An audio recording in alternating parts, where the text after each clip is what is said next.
Hello, good morning. Ituturo ko pala ngayon paano mag-activate ng product code sa iFern para sa Team Sales Commission. Una dyan, pumunta ka sa dashboard mo. No? Kailangan alam mo yung username and password mo. So, tapos, pag nakapag-login ka na, no, pumunta ka po dito sa, yan, tatlong linya sa taas. Merong transactions, code activations, activate code. Tapos, ilagay mo na po dito yung sa action type, ilagay mo yung manual. Tapos, activation code and security code, saan mo yan pwede makuha? Dito lang po, no?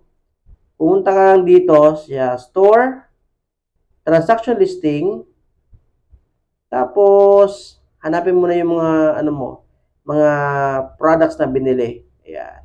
So, ito, open pa, no? Ayan, copy ko lang siya.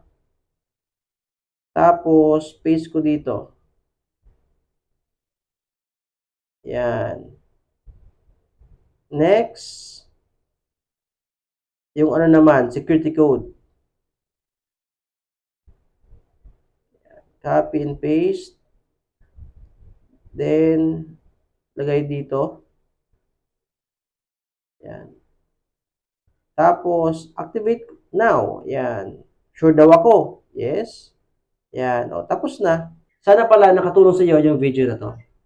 By the way, kung naghanap ka ng mga marketing materials, gumagawa pala kami ng portable booth, roll-up, tarpaulin, calling card. At huwag mo rin kalimutan mag-subscribe para maabot ko na yung 500 followers.